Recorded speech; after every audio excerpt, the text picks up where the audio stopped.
Namo Phat. Thanks so much for joining me for our daily practice check-in. Listen, listen, listen. This wonderful sound calls us back to our true home.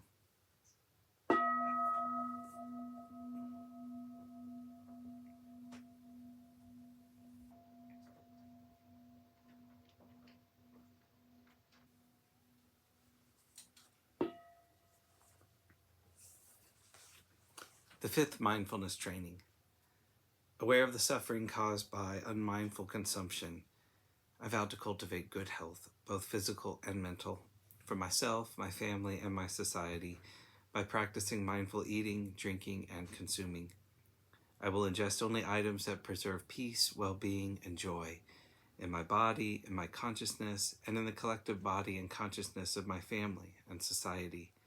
I'm determined not to use alcohol or any other items that contain toxins, such as certain TV programs, magazines, books, films, and conversations. I am aware that to damage my body or my consciousness with these poisons is to betray my ancestors, my parents, my society, and future generations. I will work to transform violence, fear, anger, and confusion in myself and in society by practicing a diet for myself and for society. I understand that a proper diet is crucial for self-transformation and the transformation of society.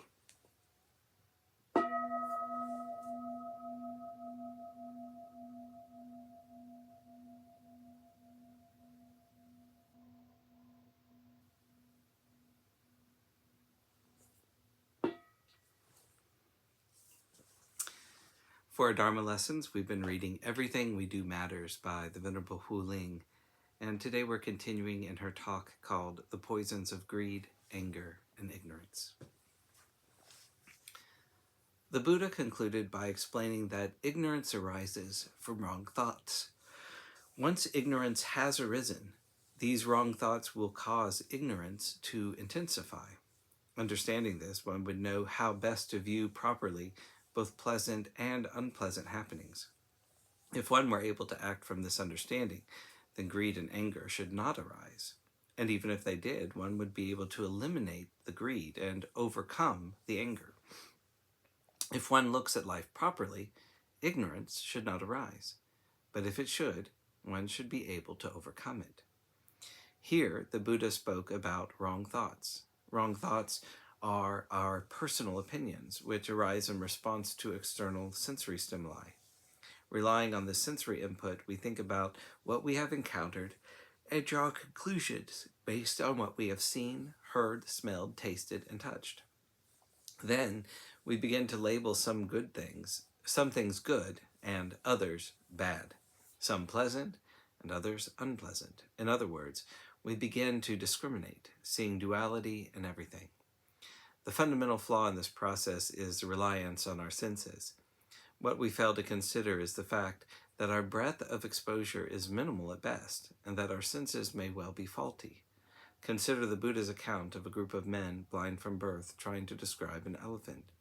Each of the men was taken to a different part of the elephant: its head, an ear, a tusk, its trunk, its stomach, a foot, its tail, and the tuft of its tail. The blind men in turn said the elephant was like a pot, a basket, a plowshare, a plow, a storehouse, a pillar, a pestle, and a brush.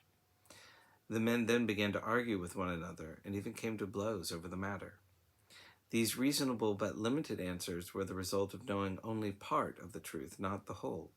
And sadly, like those blind men, most of us also encounter only part of the truth. We too cling stubbornly to our own viewpoints, convinced that we have all the facts, and thinking that we have all the facts, and feeling confident of our conclusions, we reject the views of others. Thus, our ignorance arises from our wrong thoughts. The manifestation of our ignorance is our attachment to wrong thoughts, and this inevitably intensifies our ignorance.